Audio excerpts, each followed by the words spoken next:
At sa pagkakataong ito na kami po ay muling nagsama-sama bilang isang pamilya na may kalayaang makapagpuri sa iyo, makapakinig ng iyong mga salita at maranasan ng iyong kadakilaan.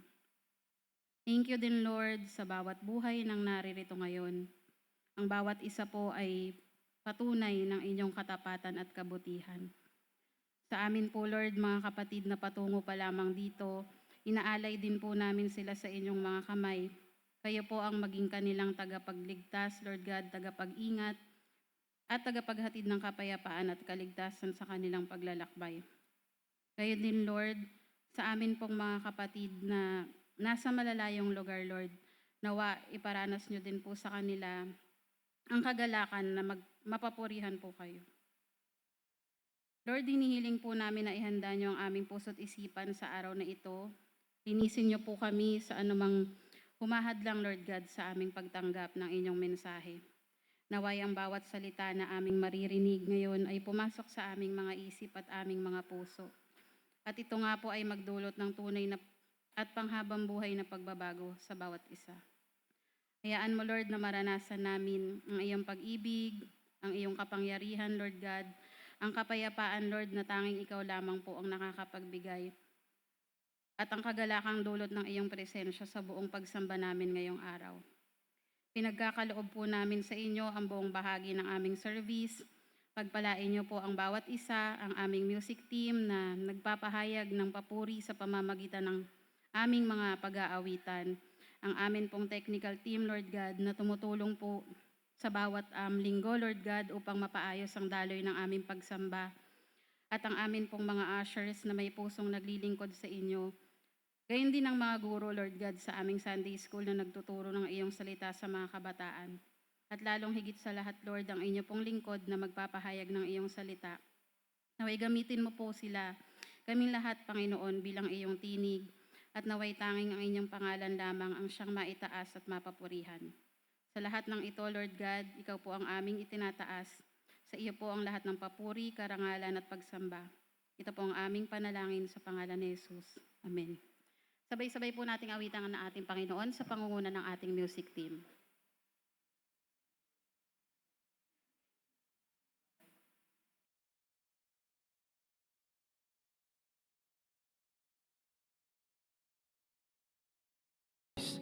Isang mapagpalang umaga po sa lahat.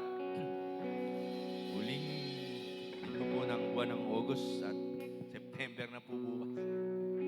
Pasko na. Atin pong awitin ng ating Panginoon.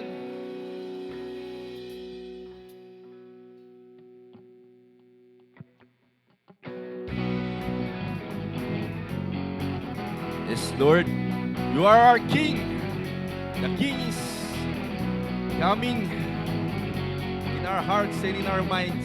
Let's sing and worship.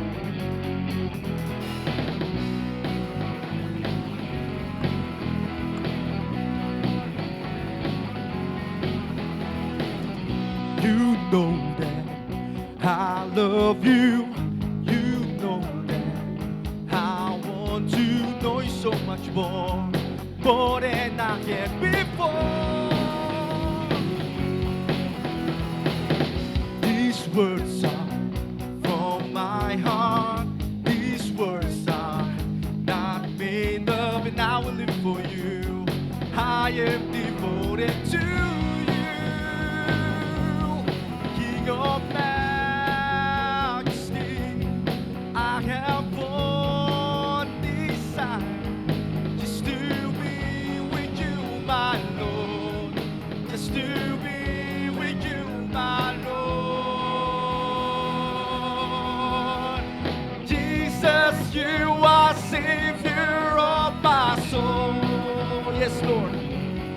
And forever and ever I give my praises to you. You know that I love you. You know that I want to know you so much more than I have before.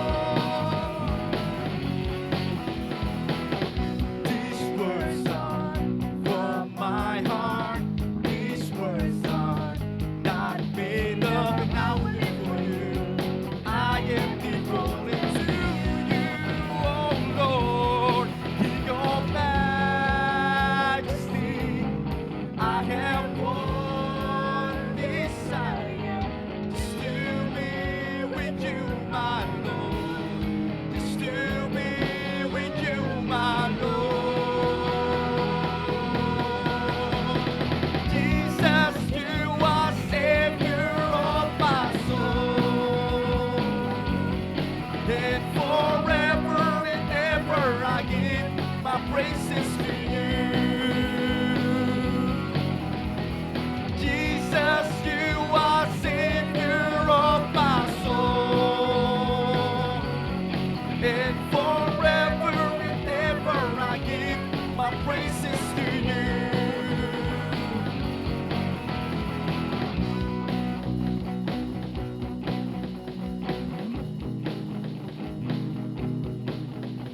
Yes, Lord, we give our praises to you, our King, our God.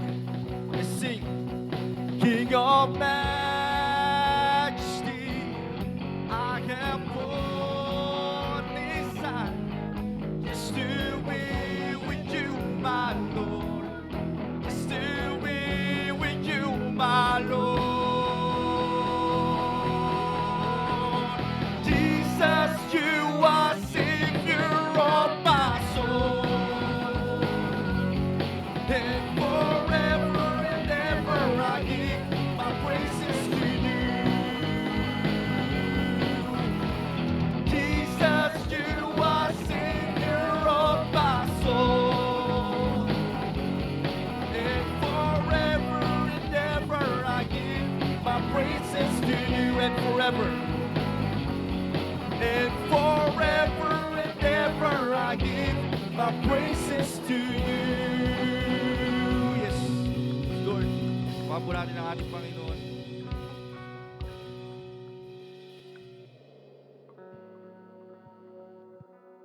Tuloy-tuloy po tayo magnilay sa Panginoon sa presensya niya. Pray for our total dependence on our God, our Father.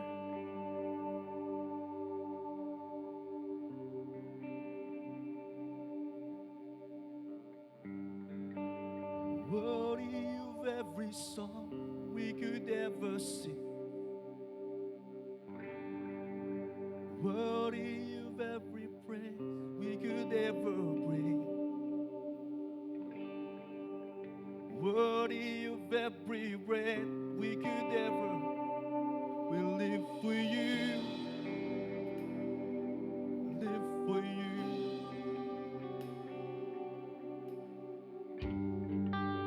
Jesus, the name above every other name.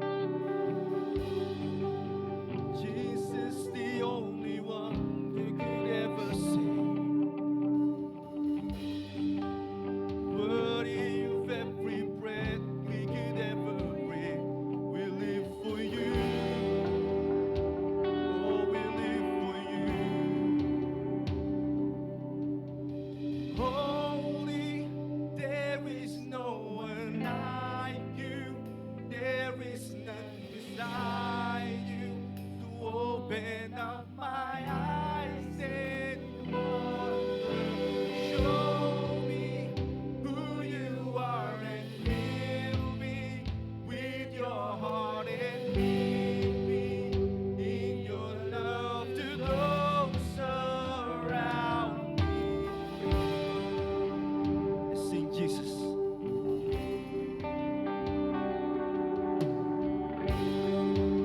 Jesus, the name above every other name. Jesus, the only one who could ever save. Worthy of our praise. Worthy of every breath we could ever breathe.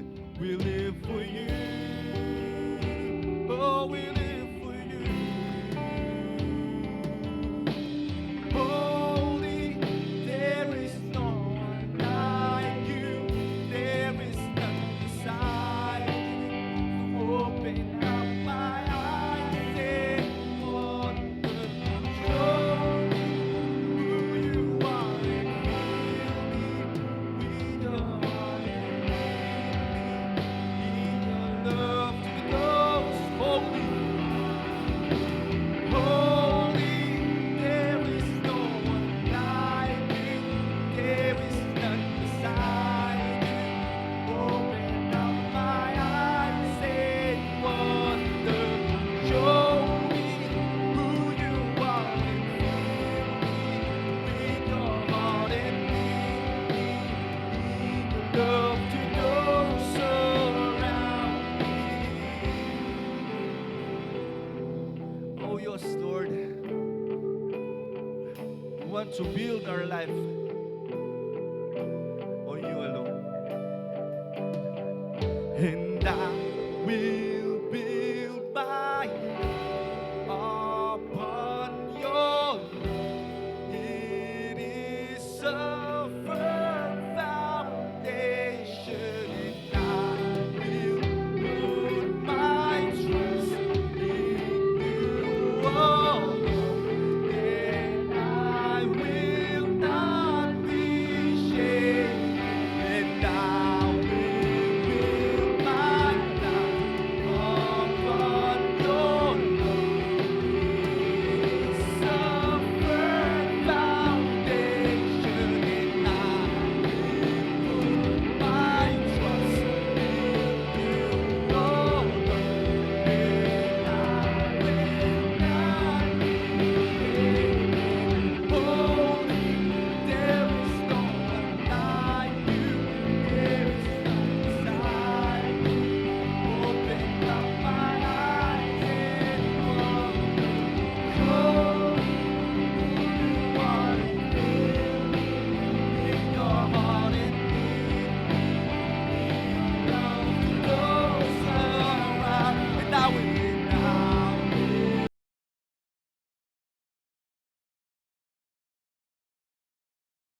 everything on your hands. Total dependent. Amen. Patuloy po nating awitan ang ating Panginoon.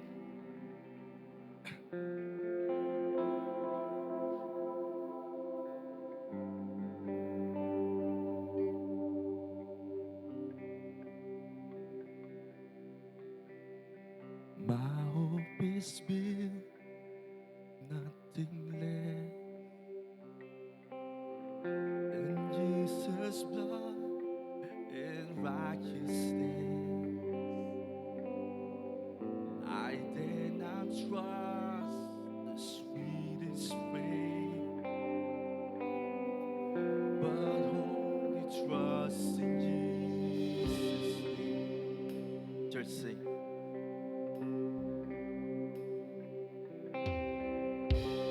Hope be nothing less than Jesus' blood in righteousness. I dare not trust the sweetest frame, but wholly trust in Jesus' name. Christ alone. Christ alone, cornerstone, weak made strong in Savior's love. Through the storm, He is Lord, Lord of all.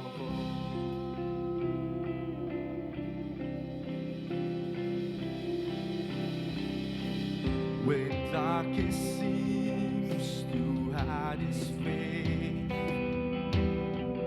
I rest on His unchanging grace. On every high and stormy day, my anchor soul within the veil. My anchor soul within the veil. Christ alone, cornerstone, weak made strong in Savior's love. Through the storm, He is Lord, Lord of all. Christ alone, Christ alone, cornerstone, weak made strong in Savior's love. Through the storm, He is Lord, Lord of all.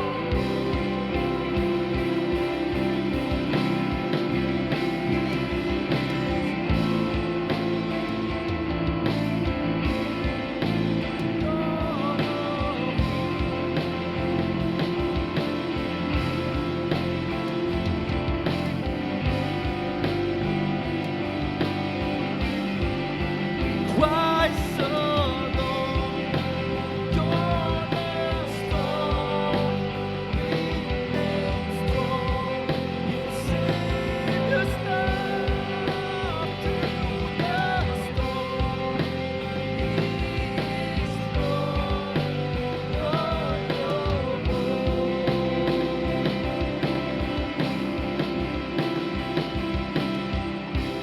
He shall come in trumpet sound. Oh, may I in Him be found, rest in His righteousness alone. Faulty stands before His throne.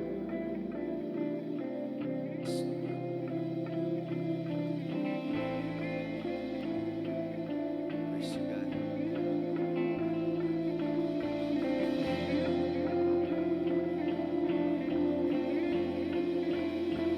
Seek Christ alone.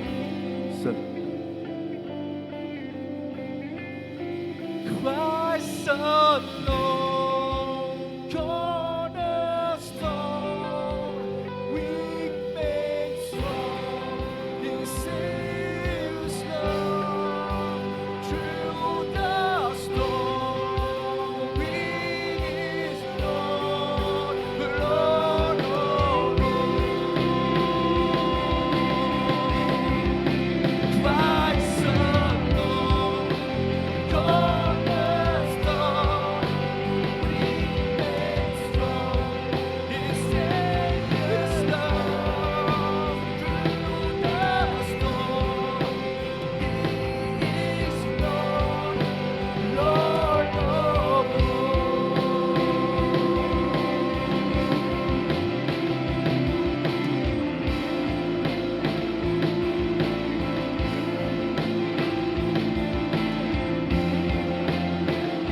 maraming salamat sa presensya sa umagang ito.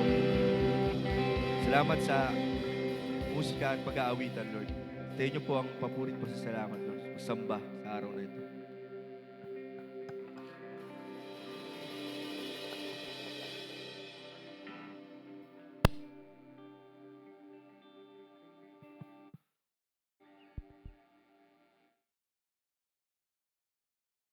Manatili po tayong nakatayo sa ating pong congregational prayer. Muli po, dumulog tayo sa trono ng biyaya ng pagpapala ng Panginoon. Mang Diyos, pinupuri ka po namin at tinadakila ka namin, Panginoon. Sa iyo po ang lahat ng kapurihan, lahat ng kadakilaan, ang lahat ng kagalingan. Salamat po, O Diyos, sa mabiyayang araw na to, na muli mo kaming pinagpala upang makarating sa iyong tahanan, upang kami ay mag-alay ng aming pasasalamat, ng pagpupuri at ng pagsamba. Muli po, Lord, tanggapin mo ang aming pasasalamat sa iyo dahil wala naman po kami ibang maiaalay sa iyo, Panginoon. Ngunit ang mga puso po namin, Panginoon, ay naghahangad na ikaw ay dakilain, O God, at maging madakila sa aming pamumuhay, Panginoon. Pagpalain mo nga po kami sa aming paglapit sa iyo, O Lord. Panginoon, ininuluhog po namin sa iyo ang sitwasyon ng aming bansa na patuloy pong nagugulo, Lord God. Hindi lamang internally, kundi externally, Panginoon. Wala pong tigil ang pagambala ng China, Panginoon, ng komunistang China. Hindi po nila tinitigilan ang pag-aangkin sa karagatan na sakop. Mayroon silang mga espiya na itinanim na gumagala sa Pilipinas, Panginoon, at nagkaroon pa ng karapatang maging Filipino citizen, Panginoon. Patuloy mo nga po kami ingatan, Lord. Lalo na nga po, Lord, bagabagin mo ang mga puso ng aming mga pinuno, Panginoon, yung aming mga nasa gobyerno, Lord God. Na sana po, Lord God, ay una magkaroon sila ng takot sa iyo. Na totoong may Diyos na siya nagbabantay sa amin, na siyang kumakalinga sa amin. Nang sa ganun po, Lord God, ay tigilan na nila ang paggawa nila ng mali. Dahil ito po ang nagdudulot.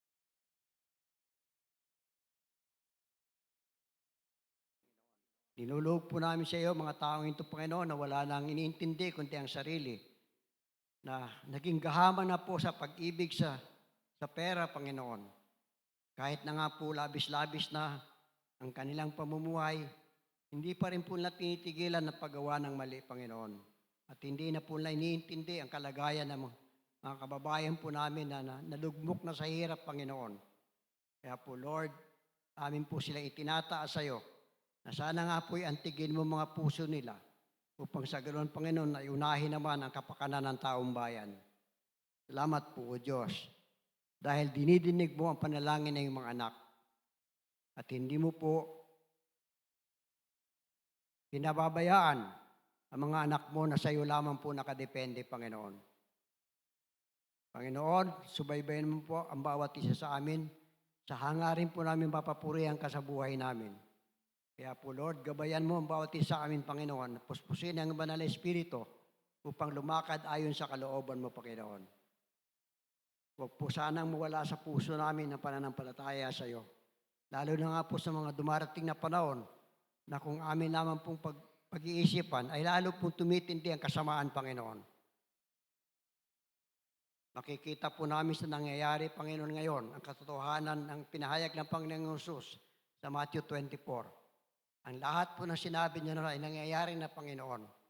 Kaya po, Lord, patunay lamang po ito na ang sinabi ng Biblia ay hindi nagkakabisala, Panginoon, kundi magkakaroon ng katuparan sa tamang panahon. Panginoon, tinataas po namin sa iyo ang iyong mga anak na narito ngayon nagtitipon sa iyong pangalan. Amin pong iniluluhog sa iyo, Panginoon, ang mga may karamdaman. Nihiling po namin na pamuli, Lord, ay iunat mong iyong mga kamay upang hipuin ang mga katawan namin na may karamdaman, Panginoon, at magkaroon kami ng kagalingan, Lord. Pagalingin mo po ang lahat ng may sakit ngayon, Panginoon. Nang sa ganun po ay maramdaman namin ang pag-ibig mo, Lord God, upang ang mga pag-asa namin ay hindi mawala. Ganon din po, Lord, mga pangangailangan namin pinansyal, inilalapit po namin sa iyo. Alam mo po ang pangangailangan ng bawat isa sa amin, Panginoon. At ikaw lamang po ang aming inaasahan, Panginoon. Ikaw o Diyos na makatarungan. Ikaw o Diyos na mapagmahal. Kaya po, Lord, nihiling namin ang patuloy na pagsubaybay mo sa aming pong simbahan, Lord, sa BCFC, Panginoon, upang magpatuloy kami na magpahayag ng iyong mga salita. Dahil sinabi mo na ang mga salita mo ay hindi babalik sa iyo nang walang na achieve, Panginoon, kundi ang mga salita mo ay may magbabalik sa iyo ng may katuparan, Panginoon. Kaya po, Lord, hangarin po ng bawat isa sa amin na maipahayag ang iyong kalooban, ang iyong pag-ibig, ang iyong pagpapatawad, nang sa ganun po, Lord God, ay higit na marami makinabang ng iyong pagpapala. Buksan mo po ang kaisipan ng mga kasambahay namin, kamag-anak, kaibigan, Panginoon, na hindi pa kumikilala kay Jesus bilang Panginoon at Tagapagligtas. Antigin mo po mga puso nila nang sa nga po, Lord God, ay magkaroon sila ng kapanatagan, ng kalooban, kahit na nga po sa dinadanas naming kaguluhan at kahirapan, Panginoon. Magkaroon ng kapayapaan namin mga puso, Lord, at katiyakan na hindi mo kami pababayaan, Panginoon. Kaya po, Lord, tinataas po namin sa mga mahal namin sa buhay na hindi pa kumikilala kay Jesus, Panginoon. Upang sa ganoon, Lord God, ay magbukas sila ng puso at hilingin sa Panginoong Jesus na maging Panginoon nila at tagapagligtas, Panginoon. Lord God, pagpalain mo nga po ang aming pinanambahan ngayon, ang lahat po ng bahagi nito. Lalo na po yung maghahatid ng iyong mensahe, Panginoon. Puspusin mo siya ng iyong biyaya. Balutin ng yung banal na Espiritu, Panginoon, upang mapahayag niya ang kalooban mo. At kami naman pong nakikinig, Panginoon, ay makinig na may pag-uunawa at may paghahangad na may pamuhay ang mga salita mo, Lord. Gamitin mo kaming tanglaw sa ibang taong nadilimlan pa, Panginoon. Muli po, Lord, tinataas namin sa iyong pananambahan na ito, na ikaw madakila, ikaw mapapurihan, Panginoon. Mabigyan ka namin ng kasiyahan sa aming pananambahan, Lord. Salamat po, O Diyos. At ang lahat po ng ito ay dinudulog namin sa iyo sa ngalan ng aming Panginoon at Tagapagligtas na si Jesus. Amen.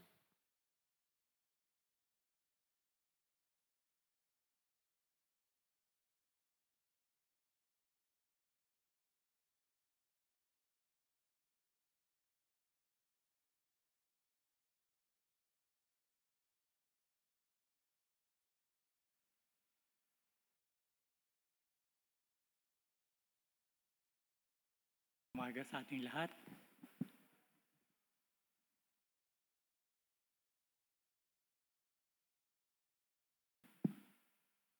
Nabanggit ni Ben kanina yung panggugulo ng komunistang China. Pag-angkin sa karagatan na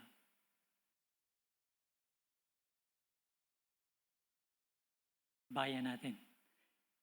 At lugar na kung saan ang soberanya ng ating bansa ay dapat na namamayani. Bagay, ilang beses yun, di ba, yung mga mangingisdang Pilipino na nasa laot, binobomba ng tubig. Ng mga Chinese Coast Guard. Kami, nabanggit kanina ni Ben yung mga espiya na nandito.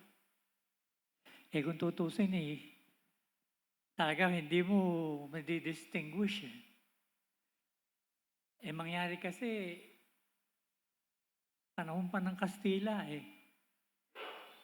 isang katutak na mga inchik dito In fact, yung mga labor nila, cheap labor nila, ginamit din nung mga Kastila para itayo yung mga ilang mga simbahan sa paligid. Maski dito sa kamay nila, talagang inaalipin din sila To the point na siguro madidistinguish mo lang yung inchik sa Pilipino nung araw dahil sa kulay, sa itsura ng mata, at sa mga pagkilos-kilos. Pero nung lumaon yun, nag-a-adapt na ng todo yun to the point na hindi mo na halos ma-distinguish. Lalong-lalo na nung nagkakaroon na ng pagkakataon na ang Pilipino ay nakakapangasawa ng inchik. At ang mga anak nila, mga mistisong inchik, mukhang inchik na mukhang Pilipino. Naalala ko yung kwento ng nanay ko nung araw na nung araw daw bago magkadigma, World War II, bago magkadigma, sangkaterba din yung mga Hapon din sa paligid. Mga may-ari din ng mga tindahan. Lalo na dyan sa lugar ng Skolta na yan, saka Binondo. In fact, sabi nga ng nanay ko, nagulat din sila dahil yung mga nakikita nilang mga nagtitinda ng taho, mga nagtitinda ng bote garapa o namimili ng bote garapa, yung mga naglalako-lako lang sa paligid na mamatahin mo sa itsura. Abay pagdating daw ng digmaan ng mga naka-uniforme na to at ang ranggo'y matataas. Mga Hapon to na marunong nang managalog. Hindi lang marunong mag-Ingles, marunong managalog. So madali silang nakakaikot. Madali sila talagang nakakahalubilo. At nagagawa nila yung gusto nilang gawin. And before you know it, sabi nga ng nanay ko, dahil kabisado nila yung mga lugar, kabisado nila yung pati sa gobyerno at lahat, madali nilang nakubkub ang bayan natin. Lalo na, naitaboy talaga yung USAFE, ito yung mga kasundaluhan ng mga Amerikano at mga Pilipinong tinrain ng mga Amerikano, na kumbaga, nakubkub nila to papuntang korhidor. Iba'y nasa Zambales, pero pa yung nadali sa Death March. Kaya, madali nilang nakubkub. Kasi, nahawakan nila, kumbaga, yung national heart. Yung national mind. Nahawakan din nila yung national economy, yung national strength. Kasi, nakialam na sila sa agrikultura, sa fisheries, maging sa mga industriya, maliban lang doon sa mga dambuhalang mga industriya at manufacturing na ang talagang may hawak yung mga Amerikano. I remember itong lupaan dito. Itong mayroong malapad na lupa rito na naging parang parking place, sarap minapot. Alam ko lupa ni Harry Stonehill yan So pati yung mga malalapit na lugar, hindi ko alam kung pati itong Bliss, hawak ni Harry Stonehill nung araw. Until finally, they had to give it up. And unti-unti, yung mga mayamang inchik, sila yung mga nakakabili. Pero yun, nung hawakan na nila yung national heart, national mind, national strength, walang anuman na nakubkub nila ang buong Pilipinas. To the point na sabi nga, kwento-kwento, yung mga kayamanan na kinuha ni Yamashita sa Southeast Asia, lalo na sa Malaya, si General Tomoyuki Yamashita, siya yung Tiger of Malaya. Siya yung may control ng Southeast Asia. Although later, inassign siya ng Japan towards the latter part of the year or the war na pamahalaan ang buong Luzon at Pilipinas. And supposedly, yung mga nakulimbat niya mga ginto, alahas, mga kayamanan, matitinding kayamanan, na ibaon niya sa maraming lugar sa Pilipinas hanggang sa Baguio, at yun ang naging Yamashita Treasure. At ang kwento nga, bago nagtumakbo bilang politiko talaga, si Ferdinand Marcos, hinahawakan niya isa sa mga mapa na to. At may nakuha siya. In fact, up to the point nasa Malacanang na siya. Hindi ba yung may isang yung nakakuha ng Golden Buddha? Natatandaan ba niyo? Sa mga balita. Supposedly, nasa Malacanang na si Marcos noon. Pero before he even stepped up sa Malacanang, marami nang salapi si Marcos. In fact, kinukwento yan ng mga American authors na talaga nag-imbestiga na mayroong isa, nakita niya talaga yung mga bara-bara ng ginto at kayamanan. Doon sa isang lugar, sa may Zambales yata ito, may isang bahay doon supposedly na hindi mo mapapasok nang galing ka sa mga kalsada. Mapapasok mo lang yon galing ka sa dagat. And kwento nung araw, syempre, kwento, chismis. May mga magagandang artistang babae, kabataan, ang nagsuswimming doon, sa swimming pool, sa loob ng lugar na yon. Pero sinasabi nga nung author,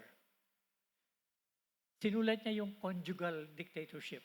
Hindi ko alam kung ano nyo na yung aklat na yon. Pero supposedly, nakita niya talaga. In other words, parang sinasabi niya na yung kayamanan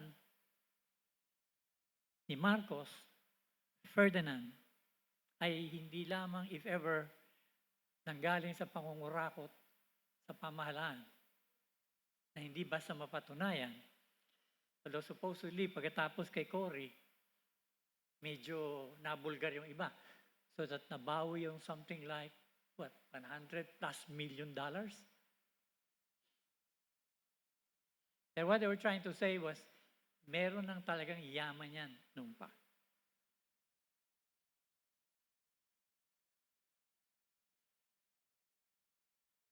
Katulad din naman ng Israel, na even before itong pagkakagulo na to, even before natanggal sa kanila ang lupain ng Israel, Judea, Samaria, nang tinanggal sa kanila to ng mga Romano, at dahil sa malaking konsumisyon talaga ng mga Romano sa mga Israelita, sa mga Hudyo, pagka sa kanila napakasakit sa ulo itong mga ito. Antitigas ng ulo. Hindi basta makonquer. Laging nagre-rebelde yan, laging gumagawa ng gulo. They came to a point nung first century, no, in fact, second century, early part ng second century, nitong panahon na to,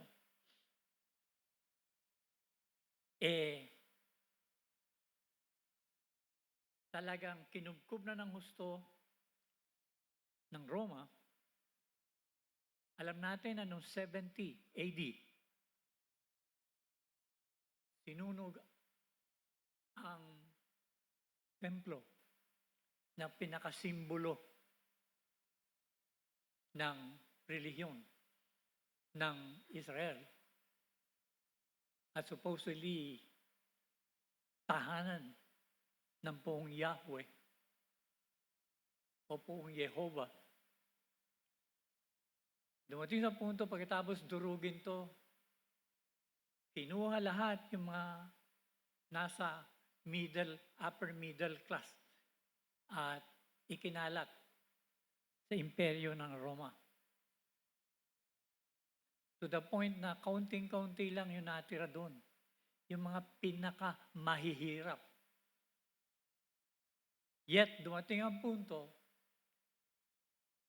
na dahil sa kulit ng mga Hudyo, dahil sa konsumisyon ng Roma, pinagbawalan ang mga Hudyo na tumapak sa lupain ng Judea, ng Samaria. At binigyan ng panibagong pangalan ng Roma, yung lugar na yan ng Levant, at tinawag nila itong Palestine. At doon ang galing ito, mga Romano ang nagpangalan niyan.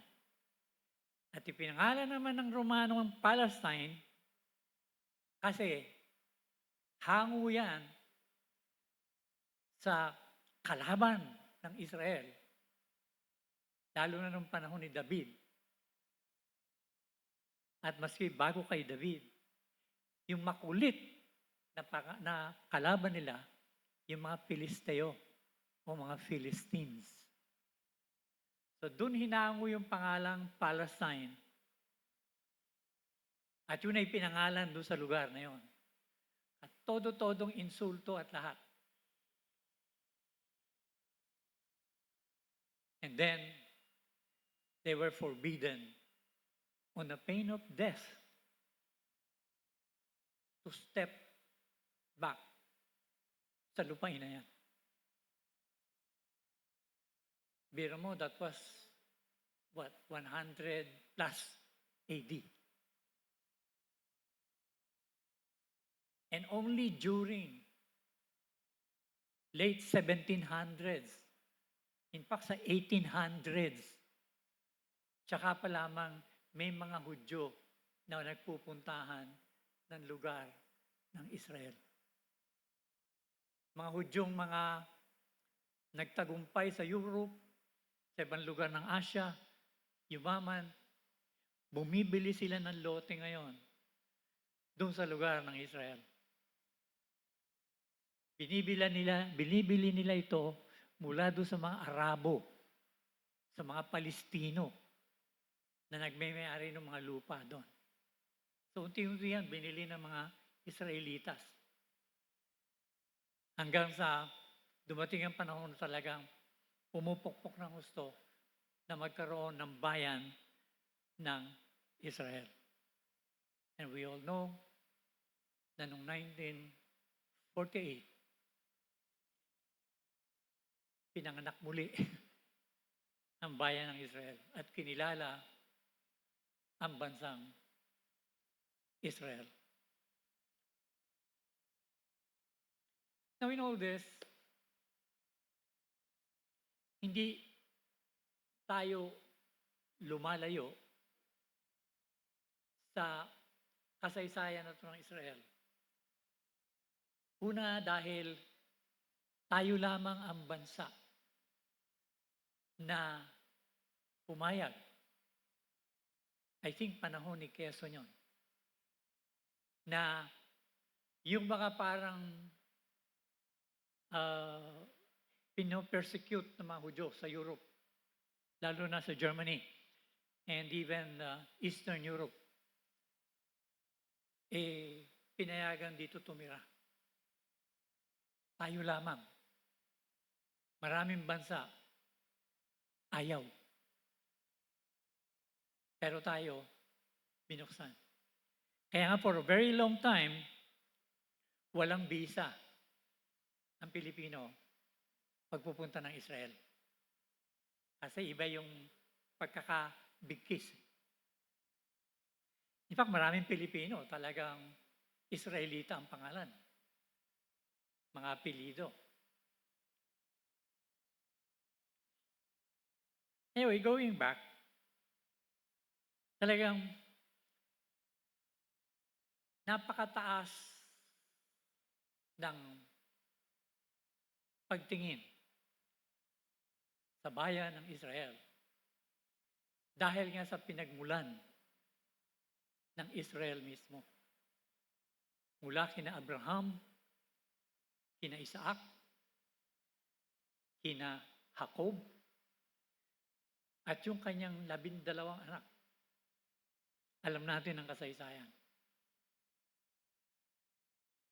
In fact, panahon ni Moses, nung ilabas ang mga Hudyong naging alipin sa Ehipto ng mga mahigit 400 years. You will recall, kung nabasa ninyo yung Genesis ninyo, I trust nabasa ninyo. Dumating sa punto na si Joseph, isa sa mga anak ni Jacob, ibinenta ng mga kapatid sa mga mangangalakal na nagpunta ng Egypt. At sa Egypt, mula sa pagiging alipin, si Joseph ay naging prime minister ng Egypt. Kasi siya lamang yung nakasolve ng problema ng Parao. Ng panaginip ng Parao.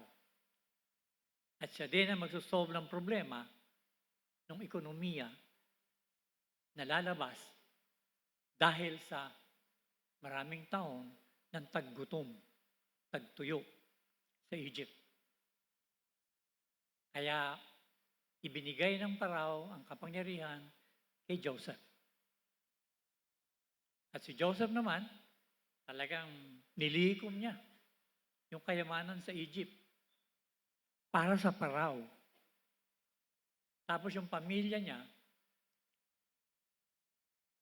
ay nailipat niya sa Egypt, sa lugar ng Goshen, kung natatanda nyo.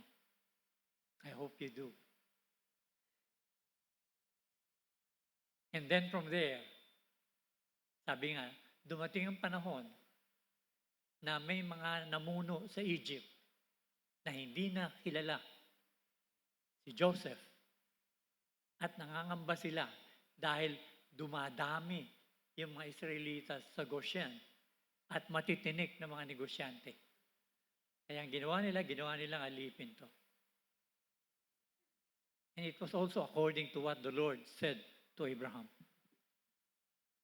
And then we know na panahon ni Moses, si Moses na isang Hebreo, pero lumaki sa palasyo bilang prinsipe, bilang anak na babae ng Parao. But eventually, dahil ang puso ni Moses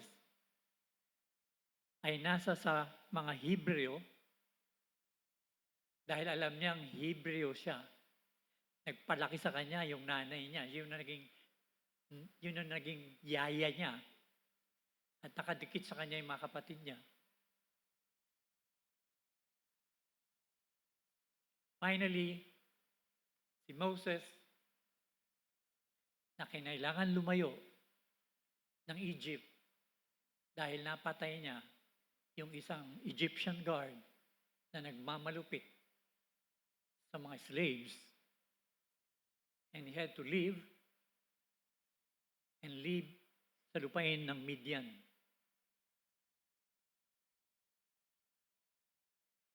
Finally, the Lord spoke to him and asked him to let his people out of Egypt. Again, we know the story. And part ng mga instructions ng Panginoon, supposedly sinulat ni Moses, lalo na sa unang 5 aklat ng Biblia, na tinatawag na Pentateuch. Kasama nga rito ang Deuteronomy, kung saan nais ko sanang basahin para sa ating lahat ang isang talata na matatagpuan sa ika-6 na kapitulo ng Deuteronomy. And may I ask you to stand up bilang pagbibigay galang sa pagbabasa ng salita ng Diyos sa kalagitnaan ng ating service. So Deuteronomy,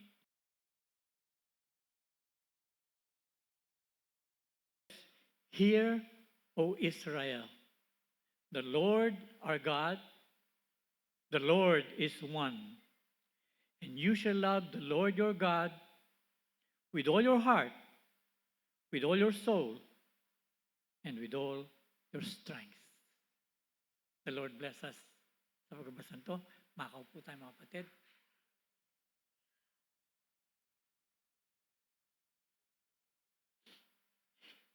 Ito yung tinuran ng Panginoong Jesus ayon sa kwento ni Matthew, nang minsan talaga sinasalakab ng todo ng mga Saduseo at Pariseo at mga iba pang matatalinong tao na gustong sirain ng husto yung ministry ng Panginoong Jesus dahil kinakabahan sila ng todo rito dahil hindi nila masabi kung ito talaga yung Mesyas o nagpapanggap lamang. Pero mabigat, galit sila rito dahil natatakot sila na makumbinsi ni Jesus ang sangkahudyuhan at pag nag-unite ito, magre-rebel dito ng todo. At least yun ang pananaw nila. Dahil nagpapakilala itong Mesyas eh. Ano ba yung Mesyas? Ito yung haring hinahantay na. 1,000 taon na nagdaan. Sinabihan ng mga propeta, darating yan. So eto na to, nagpapakita ng katakot-takot na milagro. Higit sa lahat, iba yung utak nito. Pag nagsasalita ito, iba yung wisdom niya. Kaya pinipilit nilang salakabin to para gawa ng issue. Kasi sabi nga nila, kapag yan nagtagumpay, patay tayo, sira ang pwesto natin. Ganun talaga yung pananaw nila. Kasi sila yung mga parang makapili nung araw eh. Sila yung kumbaga inaano ng mga conquering people, ng mga Romano ng mga panahon na yun. So maganda yung pwesto nila. Kumikita sila. Yung magagandang pwesto sa sinagoga, nandun sila.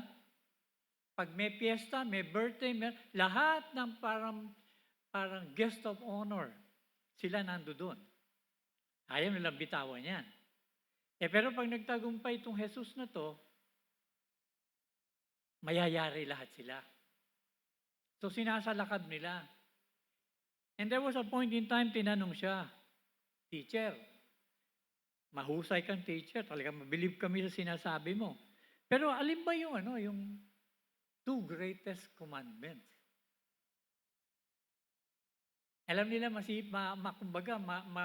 magigipit nila to dahil alam nila na ang commandment na binaba kay Moses is mahigit 600. Hinihingi nila yung 2 greatest. Sabi, walang kaabog-abog, sinabi ng Panginoon. Kinote niya. Sabi ni Matthew, kinote niya itong nasa Deuteronomy na to.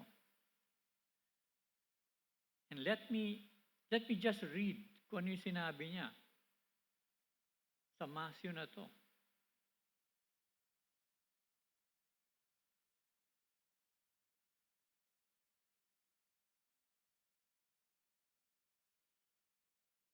Forgive me. Ayun. Ang sabi niya rito, sabi ni Jesus, ito yung sinihingi nyo. You shall love the Lord your God with all your heart, with all your soul, with all your mind. This is the first and greatest commandment. And the second is like it. You shall love your neighbor as yourself. On these 2 commandments hang all the law and the prophets. Nung binabalikan ko to, merong konting pagkakaiba. Ang sabi ng Panginoong Jesus, you shall love the Lord your God with all your heart, remember this, with all your heart, with all your soul, and with all your mind. Heart, soul, mind. Ito yung sabi ni Matthew na sinabi ng Panginoong Jesus. Na kinukote niya yung mula sa Deuteronomy. Pero yung nasa Deuteronomy na binasa natin kanina, ang sabi is, you shall love the Lord your God with all your heart. May heart kay Matthew. With all your soul. May soul kay Matthew. With all your strength. Dito nagkaiba. Kasi sa Matthew, with all your mind. Hindi with all your strength. So sabi ko, oops, nung araw, nung tinitignan ko to, oops, may sabit. Pero of course, pag inintindi mo, nagkukwento si Matthew. Yung kwento ni Matthew, batay din sa nadinig niya. So we don't know kung nagkaroon ng konting slip at instead of strength, mind ang sinabi niya. But anyway, going back, nung araw, pag sinabing with all your heart, it was just not referring to the heart that we understand. It was referring to the internal mechanism na hindi pa ganap na naipapaliwanag nung panahon na yon. Nandoon yung mind na kumukontrol sa buong katawan. Nandoon yung mind na nag-iisip. Nandoon yung mind na nagdidesisyon. Ito yung nasa heart. With all your heart would include not just that pumping muscle, but the internal mechanism ng mind. Ito yung pagkakaintindi noong araw. With all your soul, yung soul is translation nung being. Kasi sabi sa Genesis, nung nilakha ng Panginoon si Adan mula sa putik, tapos hiningahan niya to. Ang sabi ng Genesis, he became a living being. He became a living being. Na tinatranslate ng mga nag-translate ng Biblia noong araw, instead na living being, tinranslate nito bilang soul. Na yung concept naman ng soul,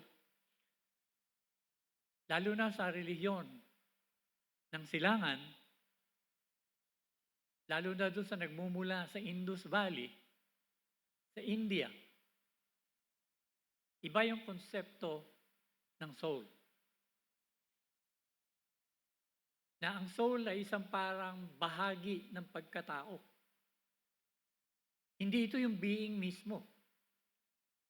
Kundi, ang definition nga sa yoga, itong soul na to ay matter. So it's composed of oxygen, nitrogen, carbon, lahat ng basic elements. Pero sabi ng yoga, sabi ng Hinduism, ito ay finer matter.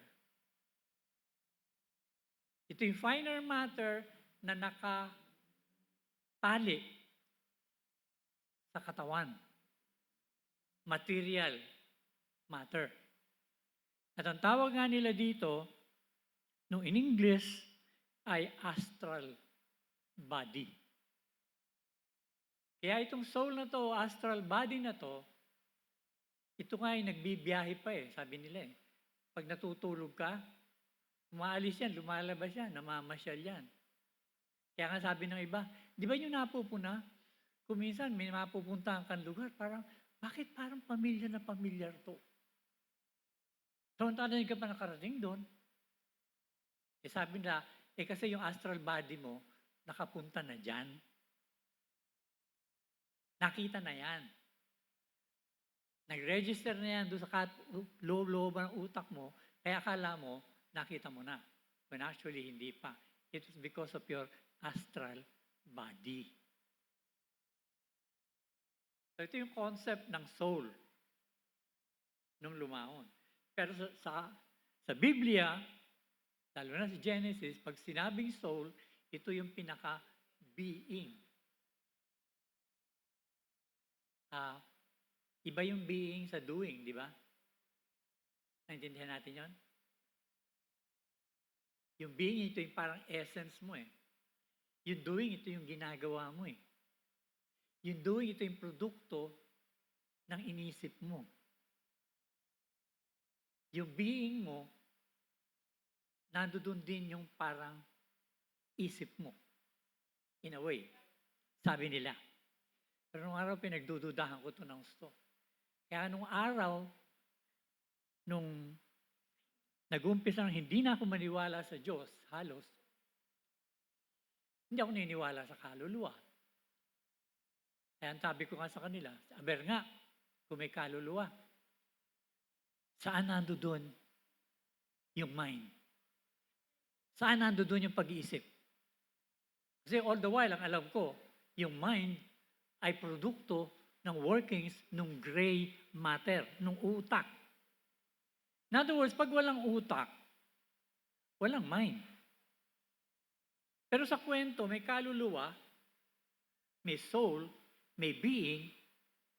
Pag namatay, yung material body, yung soul, yung being, babalik sa poong Diyos. Pero apparently sa description, nandoon yung personality mo. Kaya nga pagdating ng resurrection, ikaw pa rin yung mabubuhay. Dahil yung being mo, kumbaga, buong buo. Yun ang hindi ko maintindihan. Saan nandoon yung pag-iisip? Ibig sabihin, yung kaluluwa nag-iisip? Have you ever thought of that? Talaga ba? Yan yung ginagawa ng gray matter.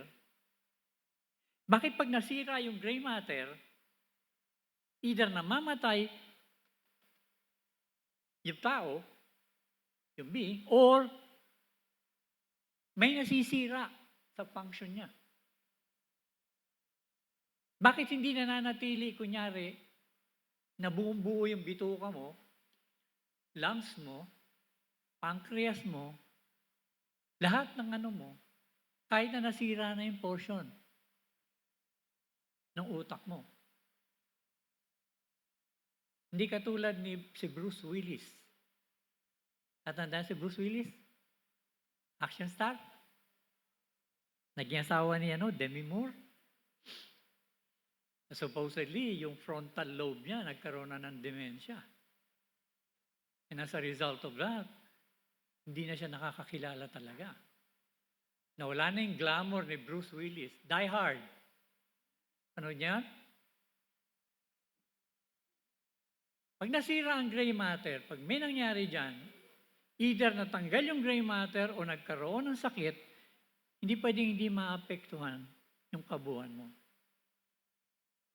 The mind is not in the soul. The mind is not in the being. Nung araw, the mind is in the heart. Kaya nga, you shall love the Lord your God with all your heart, with all your soul, being yan, with all your strength. So yung strength would refer to your physical body. It would refer to your capability to relate sa mundo. Ang sabi sa Deuteronomy at kinote ng Panginoong Jesus, we are to love God with all this. Now, we, at this point in time, we do know na ang heart is simply a muscle na nagpapump Alam natin ang heart nagpa-pump ng dugo para umikot sa buong katawan. Alam natin na yung dugo na yan, na umikot sa buong katawan, yan na may dala ng pagkain sa buong katawan. Yan na may dala ng oxygen sa buong katawan. Pinapump yan ng heart. At pagbalik niyan, yan din ang basurero ng katawan.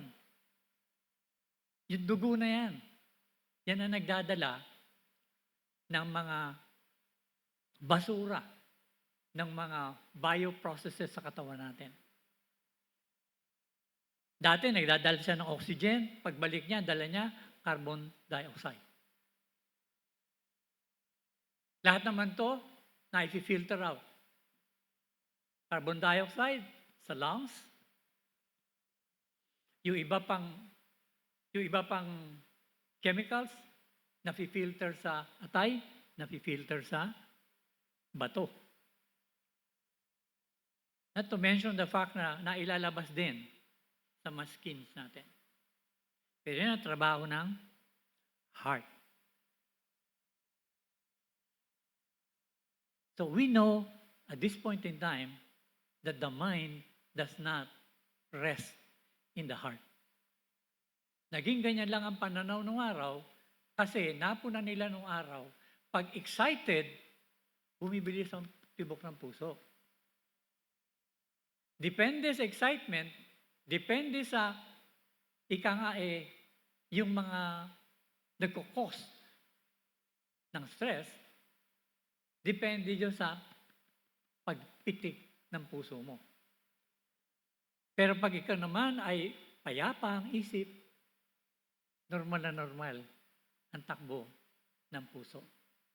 Kaya akala ng tao nung araw, yung sentro ng mind, yung sentro na nagkocontrol ng emotion, yung sentro kung saan nag-iisip, nagkakaroon ng desisyon, kung saan may conviction, ito yung heart. But we now know, hindi ganun. We are to love God with all our heart. Sabi sa Deuteronomy. Ito yung kabuuan ng mental faculties natin. We are to love God with all our strength, sabi dito. We do know that the mind, the system, merong parasympathetic at sympathetic nervous system. Ito yung kumukontrol ng mga functions sa buong katawan natin. Kaya ako nagkataon na ikaw ay nahampas ng bat ng baseball, ng masama-sama dito sa lower back. Malamang sa hindi ka na makakalakad. Kasi nasisira yung mga panang nerves dito eh. At pag naipit naman yung nerves na yan, tawagin mo na lahat ng santo. Hindi mo kakayanin ng sakit. We are to love God with all our strength. With all our heart, with all our strength. Ibig sabihin, all that is in us, we are to love God with it. We are to devote this to God. We are to worship God with all our strength. We are to serve God with all our strength. And definitely, we are to love God. We are to worship God. We are to serve God with all our mind. Which means we must realize and understand that the entirety of our mind must be devoted to God if we are to love God. Sabi ng Lord, sabi niya, Let not your heart be troubled. You believe in God, believe also in me. Imagine the Lord saying this. To whom? To His disciples. During the Last Supper. Who are His disciples? Puro mga Hudyo yan. Puro mga lumaki yan sa batas ni Moises, sa katuruan ng sinagoga and everything. And yet, tinuturuan niya ng husto to. And He was talking about the heart. Obviously, He was referring sa Deuteronomy. Let not your heart be troubled. You believe in God, believe also in me. This is true even among us nowadays. Ang mundo, ang gulo. Alam natin yan.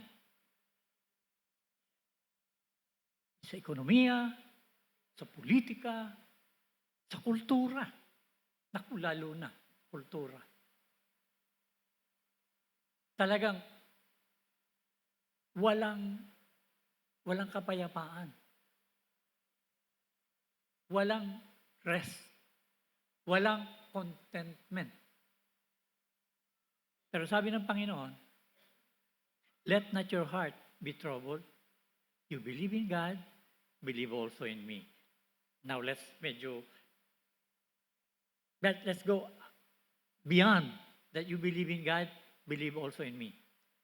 Given na yan sa atin, ha?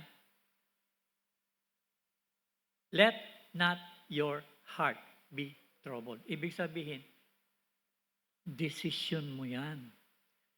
Choice mo yan. Kung magugulo ang puso mo. Kung magugulo yung kabuuan ng pagkatao mo. Pero sabi ng Panginoon, let not your heart be troubled. The same chapter, sinabi rin ng Panginoon, my peace I give to you. Not as the world gives, do I give it to you. Let not your heart be troubled, neither let it be afraid.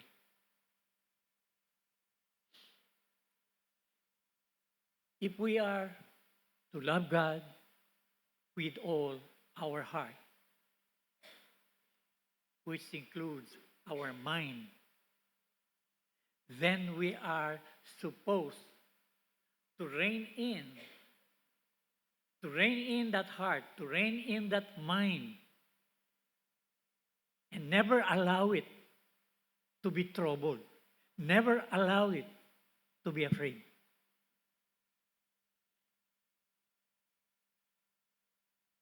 Nasa atin ang choice. Nasa atin ang control. Ang masakit nito sa marami sa atin, napapabayaan natin na makontrol ang mind natin. To the point na we simply respond to what is immediately confronting us. I remember nung araw, 11 na ng gabi, umuwi ako galing kina Jeffin, my wife, my ex-wife. Wala na siya. So naglalakad ako mula sa likod ng QI, siya nakatira noon, papuntang Quezon Avenue. May Mamunlok. Na-imagine may layo na yun? Ilalakad ko yun. Iba talaga pag in love, no?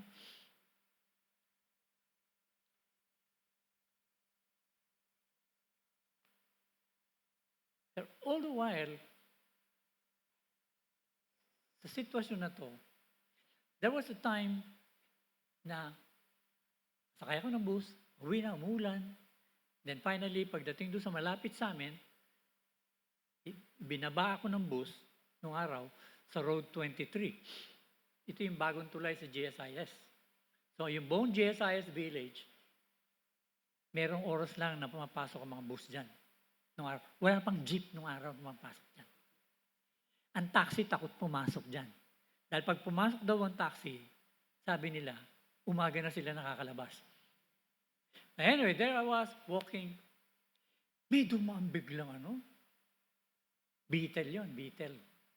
Natilansikan ako. Malapit ito sa tulay, papuntang General. So pag tilansik na gano'n, immediate ang response ko. Sumigaw ako. Ano ba yan? Ingat lang!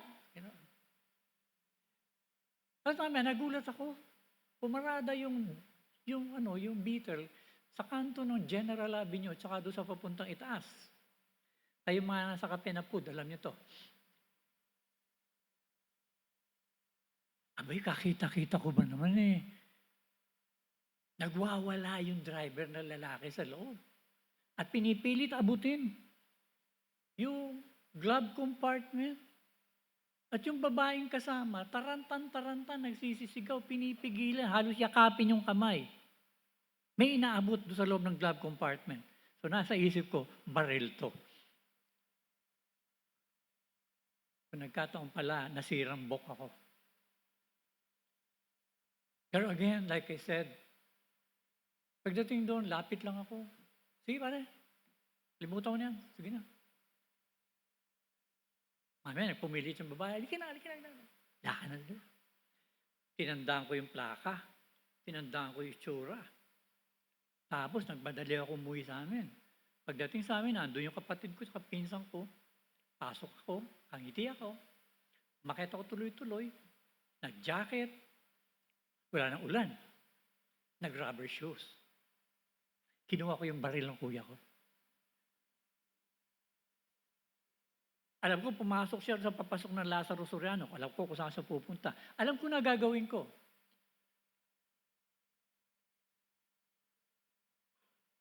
See, while before that, I was also reading on yoga. I was also reading on controlling the mind and everything. And yet at that particular moment, walang control. Hindi ko na alam yung salitang control. Ang alam ko lang, galit na galit ako, although tahimik ako. Ang alam ko lang, kailangan makita ko itong lalaking to, uubusin ko yung bala ng baril sa kanya. Siyam, yung bala ng baril.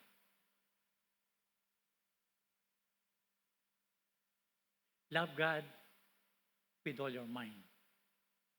Dapat nakokontrol mo ang mind mo. Dapat nare-rein in mo ang mind mo. This is how you love God. This is how you will love God. By letting your mind be devoted to Him. So sa darating ang panahon, hindi ka na basta susulak ang dugo mo. Na kung hindi ka hahawak ng pamalo, ng itak, kamukha ko nun, kukuha ng baril. That is how we are supposed to love God with all our heart, which has the mind.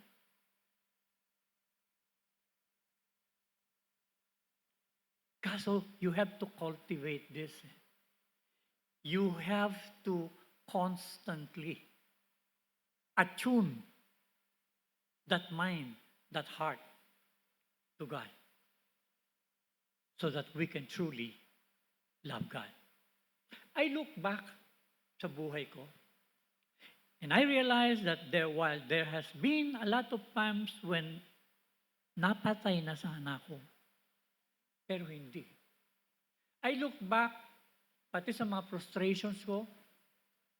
Sabi nga nung kapatid ko, alam mo, Oka ang tawag sa akin.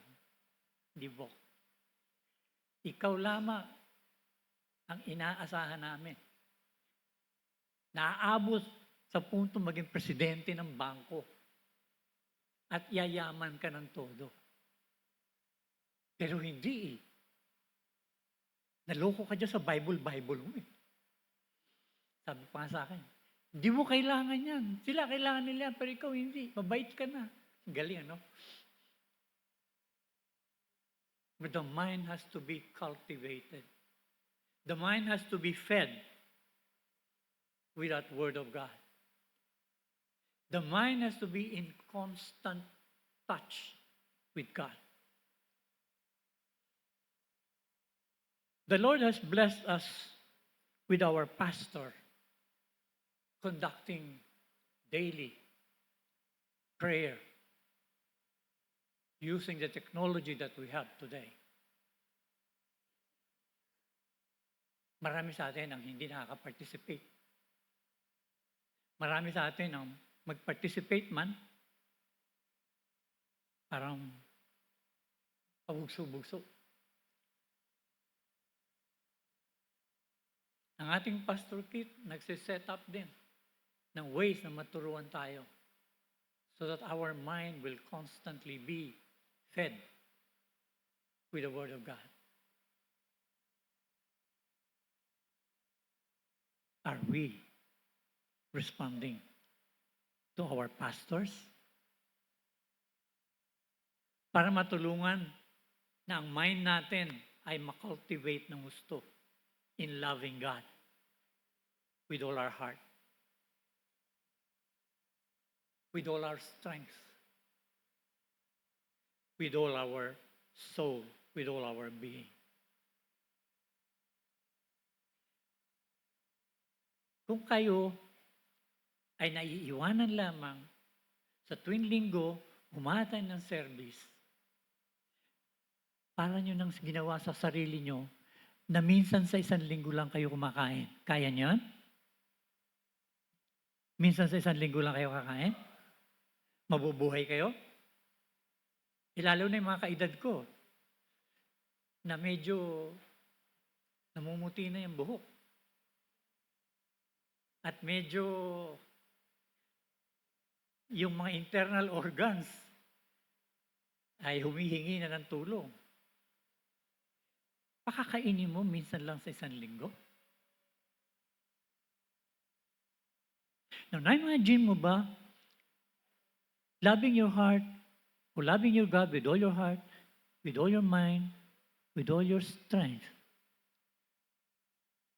Tapos minsan sa isang linggo lang pakakainin? Kaya?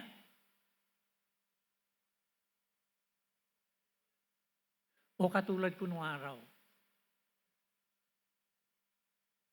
na dahil natilansikan ako ng puti, at dahil naangasan ako talaga sa driver, all I wanted was to pump 9 bullets sa kanya.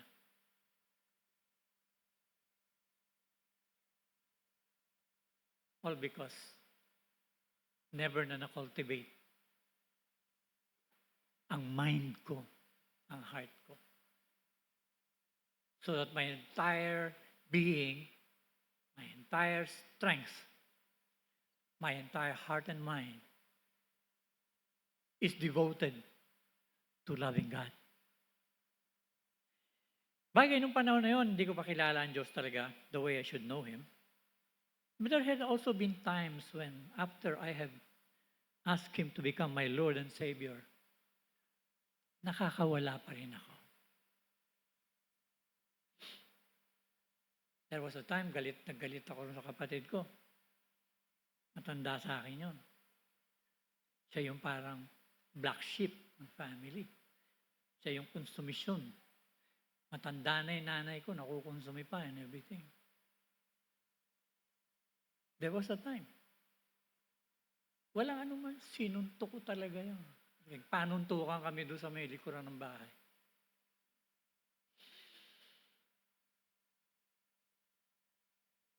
Kristiyano na ako noon. Pero wala akong devotion. Hindi ako talagang bumubuhos ng todo sa pagkain ng salita niya. But more importantly, hindi ko na-cultivate yung heart, mind, being, soul, strength. Hindi ko na-cultivate. Kristiyano na ako.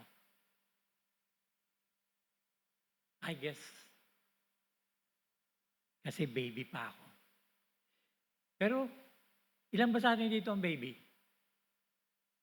Ilan? Taas nga ng kamay, please. Wala ha? Wala. O sige. Good. Ibig sabihin yan, it will be very easy for you to love God with all your mind, with all your heart, including the mind, with all your soul, your being, with all your strength, the physical matter, by cultivating all this, devoting this to God. Again, huwag tayong maiwanan sa announcements lang kung kailan merong Bible study, kung merong leadership training, and all this. But let us pursue the knowledge of the Holy. Hindi ko muna nakapaglagay ka ng pera dyan sa buslo, okay ka na. Tandaan niyo yan. Hindi. Hindi ko mo tumutulong ka magpunas ng mga upuan o gumagawa ka dito sa music and technicalities and all this, okay ka na. It will all redound to whether or not you love your God with all your heart, including the mind, with all your soul, your being, with all your strength. Mga kapatid, huwag tayong maiwanan sa once a week na pagkain. Yung once a day nga lang, palagi ko hindi tayo tatagal, no? Tapos once a week? No. But rather, let's devote our lives to God. Let us all be aware of Him and His presence and of what He wants of us. To love God with all your heart and mind, with all your soul, with all your strength. Let's pray. Father,